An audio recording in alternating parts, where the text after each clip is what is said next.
Bismillah ar-Rahman ar-Rahim, and good evening. Today we will be discussing about the Pakistani political situation, in fact, affecting our security as well as the economy. I have with me the former Federal Minister, Mr. Danyal Aziz. Thank you very much, Danyal Saab, for joining me this evening. Kindly tell me that the situation that you are witnessing at the moment, especially the relation between the federal government and the KP provincial government, and the recent press conferences, and yesterday there was a public meeting in Peshawar held by the PTI, and the speeches they made were really, they were directly attacking, in fact, the senior leadership of the military. So how you see this? Is it going to settle down? The differences, are they going to be broaden those differences which are existing? Gee, thank you very much, Waheed Saab, for having me on your show. I think that it's quite well understood now that this gulf is widening and it's widening quite rapidly. There have been attempts by the establishment and by the government of the day to try and initiate a dialogue process. In fact, the PTI, through their Tahfuz-e-Ain Pakistan group, have also identified Mr. Achakzai, who is the chairperson of that movement, representing several different parties, to negotiate on behalf of PTI with the government. But each time those negotiations are about to commence, or there's some environment in which they may take place, the social media of PTI launches another tirade against the government, against the army chief, and that basically muddies the waters. It vitiates the atmosphere, and the news media gets a hold of it, and the trolls get a hold of it, and then it turns into a complete slugfest. And this is also intermittently chalked out by, punctuated by various attempts by PTI to create a mechanism in which their political party can be more aggressive.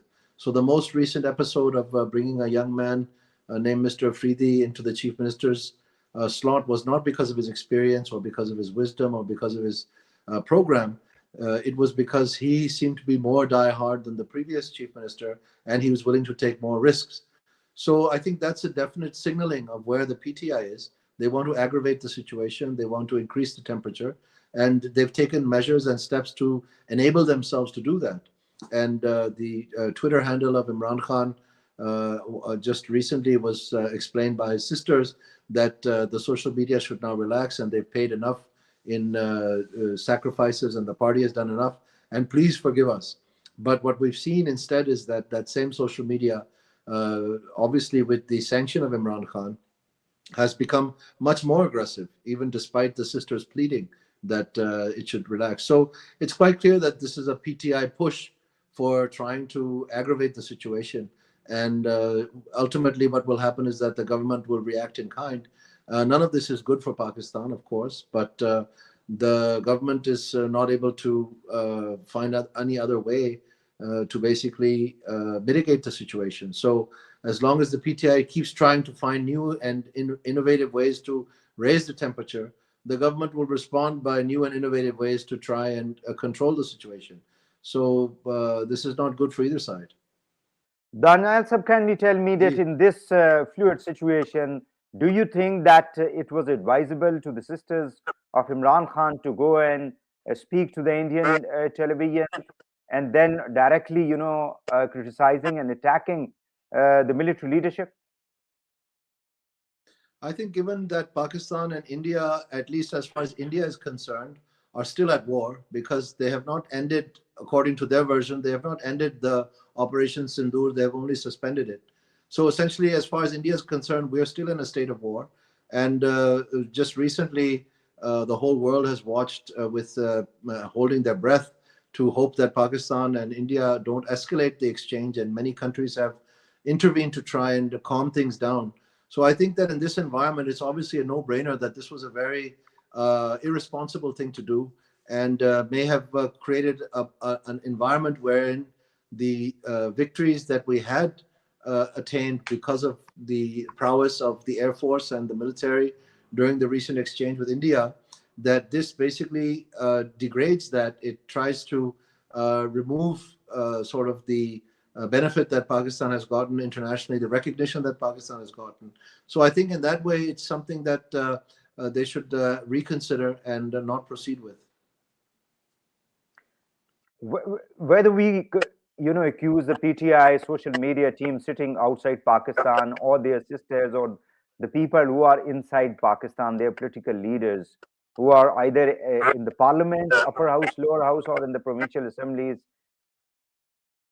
until Imran Khan himself issues the directives to follow a kind of a line. Do you think that Imran Khan is frustrated, and that's why he keeps on repeating the same thing? I think many of the senior leadership of PTI that are currently not incarcerated have spoken out, not necessarily publicly, but because the political community in Pakistan is well knitted and we all know each other. They have been expressing that this confrontation is not something that has benefited the party, and it's not something that can be sustainable in the sense that it doesn't have the wherewithal to be able to overtake the situation, and therefore all it can result in is an additional pressure on those people who want to vote for PTI, want to work for PTI, who want to represent PTI. So in that way, it's something that's a dead end street. And as long as they keep doing that, ultimately that pressure will come on more and more people. So I think that they have voiced this concern repeatedly, and many have also offered to be able to offer some kind of negotiation or some kind of a pathway out of this current standoff. But I don't think Imran Khan he's very stubborn, and he's not willing to listen to that. So do you think that since the appointment of this army chief, from that time onward, it's on almost 3 years, and today he has, there was a ceremony at the GHQ of the CDS, and he became the first CDS, I mean the Chief of Defense Staff of this country, where the air chief and the naval chief were also there.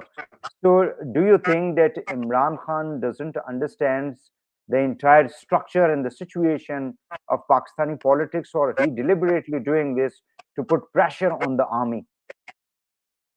I think that the Chief of Defense Forces position's creation was something that resulted from recent experiences during various standoffs with India, and something that was seen as sort of a consolidation move. The details of how it was actually put together may be argued with, but the overall objectives, I think, were quite clear. So I think the function that you're mentioning was more about recognizing that change and recognizing the position than a political statement to any political party or even the government. So I don't see necessarily the connection between that, but it's very important that such functions take place, because in light of the fact that we're on our two borders are currently under very extreme circumstances, both with Afghanistan and with India, it's very important that we show internal unity and cohesion. So I think that message must have gone quite clearly, which I think is a positive thing. Provincial government says that there should be a negotiation with the those groups which are operating in side either the KPK or on the border side. Do you think that in present situation where the Afghanistan interim regime, they don't listen to Pakistan? Pakistan has been making so many requests to them, and it has been asking them to block these terrorists inside Afghanistan or find out a solution. Do you think the approach of the KP government is sensible or workable? Well, I think that the situation that we're in right now actually stems from the continuous policy of appeasement that the PTI government, when Imran Khan was prime minister, continued to endorse and implement. And these 40,000 odd people that were brought back for resettlement in Pakistan actually were not under a typical resettlement where they go through the kind of training and the kind of reorientation and the kind of sort of treatment, psychological, as well as in terms of being able to make a livelihood, things that Pakistan has been doing previously with people who have not been declared jet black. So they were just brought as a carte blanche and set free as if these were, the ideal Pakistani citizens. And very quickly they went back to doing the things that they had been doing before they had to leave. And the local civilian population came out on the streets in Swat, in Mata, in various places, even in places like Waziristan, in Banu, etc., in thousands, in peace marches, saying that please save us from these people. We made huge sacrifices to rid our area under Zarb-e-Azb and various other military campaigns to stop this, and now it's all beginning again. So this was the experience that Pakistani people went through. And when asked and when pushed, the PTI and the then Prime Minister Imran Khan had no answers. So this imagery of that these people are somehow some mythical gods that have brought to Pakistan is going to bring some great strength or something like that. That myth has been exposed many times. And so they started implementing their own form of justice and their own form of revenue collection and their own form of giving punishments and draconian things like cutting off hands or stoning people. So this of course is not acceptable in any country, and it's not acceptable in Pakistan. And so the state has reacted. So after that experience, now if there's any confusion in anybody's mind, we've already been there and done that. So it should be quite clear what the result has been. There is a news, or there is a discussion about the governor rule. Ji, There please. has been a statement. There has been a statement from the federal government that if the provincial government unable to control the law and order situation, or support the decision taken by the federal government, there could be a possibility of a governor rule. Do you think that it would be advisable? I think that given the situation, the government should try all avenues and exhaust all avenues before they jump to any emergency clauses of the Constitution or any mechanism that may derail democracy there, because this is probably exactly what Imran Khan is trying to create. In fact, it's not something that we need to guess about. He has tried to use this instrument previously also by dissolving the provincial assemblies. The courts and the various other mechanisms of state didn't allow that to happen. But this is something that he's a repeat offender. He's a habitual offender of trying to dissolve the federal parliament, trying to dissolve the provincial assemblies, to create the necessary chaos to be able to use mechanisms to show that the state is weak, that the state is dysfunctional, and that he is basically who is calling the shots and controlling the environment. So this is, I read this as another attempt to try and create that situation. So the government shouldn't fall for the bait, because the position in Khyber Pakhtunkhwa with terrorism and other things, the last thing the government needs is to put everybody opposite to them. In fact, I think that if the government did an important and intelligent thing, is that in Khyber Pakhtunkhwa, we have over 3,500 village councils. And these people have been left out to dry and by the PTI government, because the PTI couldn't win these elections because they're much harder to rig. At that time, they were on the same page, and so they were getting all the facilitation. These days, they aren't. But these political or democratic children were born because of an electoral process, and that electoral process actually wasn't rigged. And so they're the genuine leadership, and they've been left on the by the roadside for almost 4 years now. I think in December and in maybe March next year, their term is expiring. So I think that these are the people that the government needs to integrate with, because all we read about counterinsurgency, getting the local population on your right side, is one of the key important factors. And these people are disgruntled. They've been mistreated, and they'd be more than happy as a breath of fresh air to be able to work with the government to make peace succeed in their areas. So please tell me that since the provincial government they are more interested to work on releasing Imran Khan, they're planning to once again, come to Islamabad and to protest and then reach to the D-Chowk, or that in front of the parliament, a symbolic place where they want to just block the entire federal government's functions. Do you think that they would be able to reach to Islamabad, or they are planning to reach to Islamabad? That would be advisable to the PTI? Again, I think this is Imran Khan's torn and tattered playbook. This is all he knows how to do: create false claims and then try and mobilize people and threaten the government. He's done that before many times, and with lockdown and previous to the lockdown, it was the sit-in called dharna in our local language, and this has been ongoing. And despite rulings by the Supreme Court that basically vindicated the government and said that there was no sign of any organized rigging of the last election, that which was Imran Khan's main mantra. So he lost that badly, and then he was brought back to life because of the Avonfield case that came as a result of the Panama Papers. That also was evacuated. And then, because the establishment had decided that they wanted to do this, they used some Okama from Dubai by defining the word asset in Black's Law Dictionary as the word receivable means that it's your asset. And because that wasn't declared, then the government has to be thrown out. But Black's Law Dictionary doesn't have the word receivable. In fact, the first edition in 1891, since 1891, there's been 10 editions. None of them even have the word receivable, let alone that the receivable is an asset or not. So this was a joke played in favor of Imran Khan to bring him in. And then the election, the RTS system was shut down. And once he was brought in, so he thinks that this business of disrupting the state is a key to success, because in the past, this is how he's been able to manipulate the system in his favor.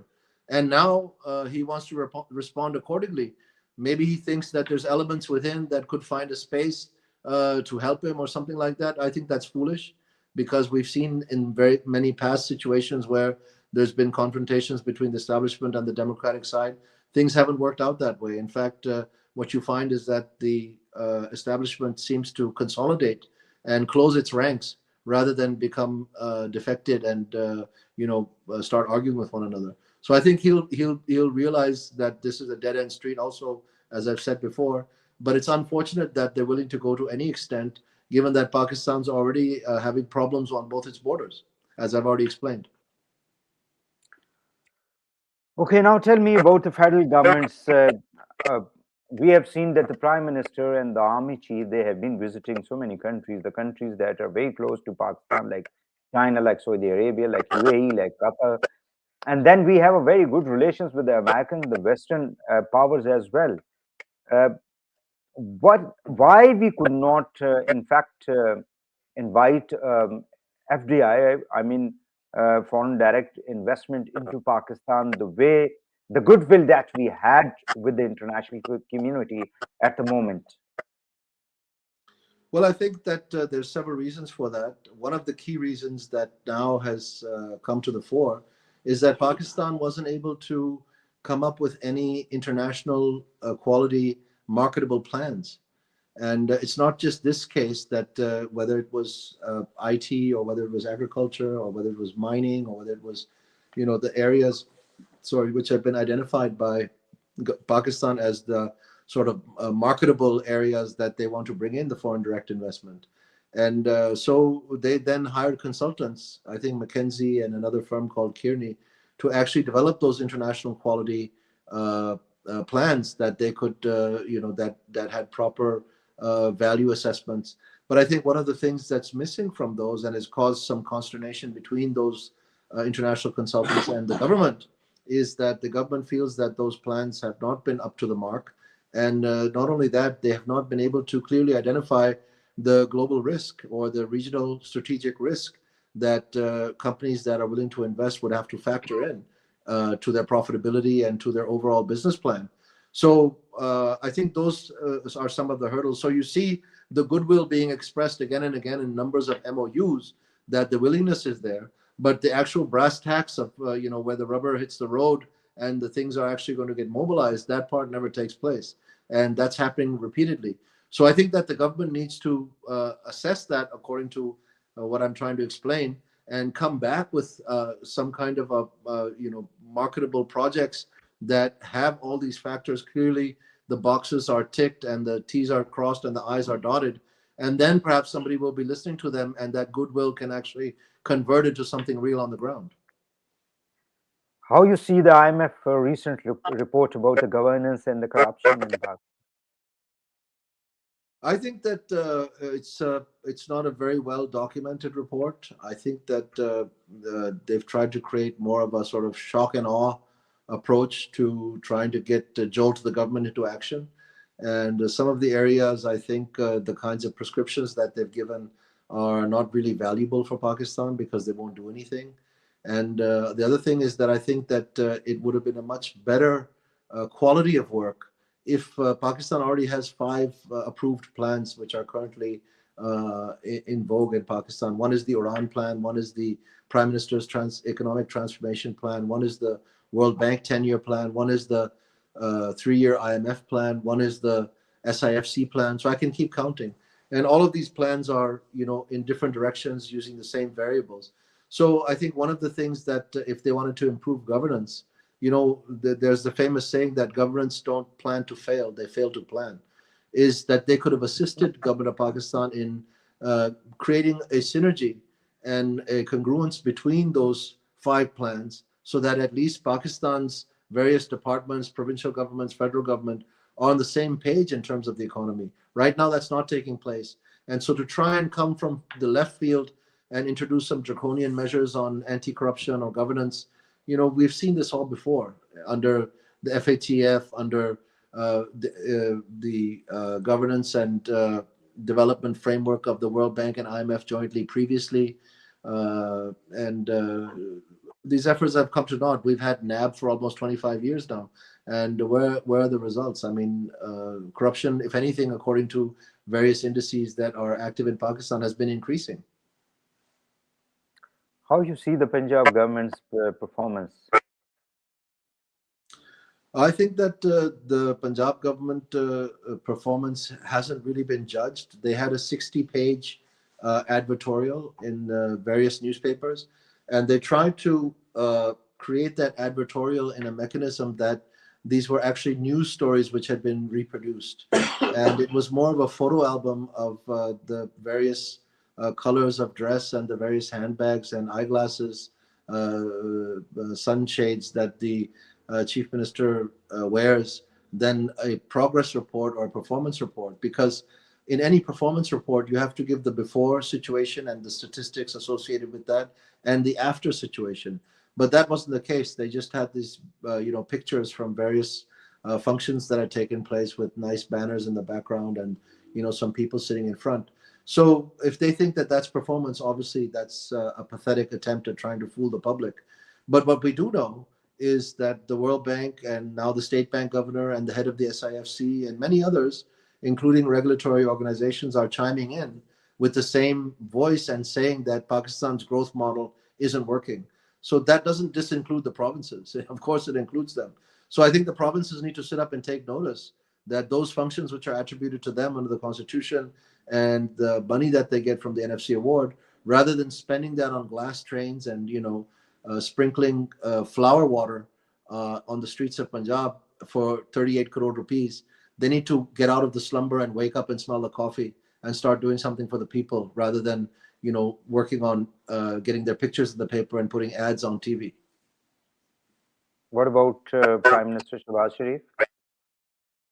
I think that it's very unfortunate, but he can't seem to make a decision.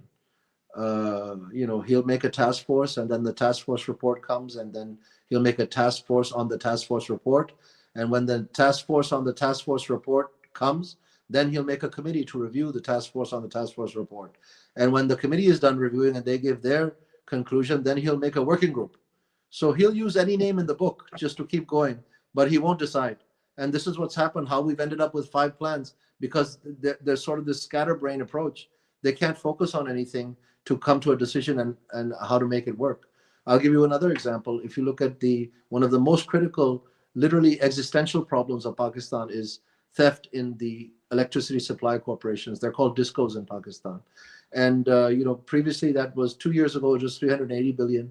And then the following year went up to 591 billion. And this year they're telling us it's going to be 534 billion. When the government has supposedly been using what they call a whole of government approach, and they've turned Pakistan inside out to try and control this, but it's just getting worse. So the question is, do they have any new ideas? Do they have any new approach? Because, just beating down on this approach that's obviously not working is not solving the problem.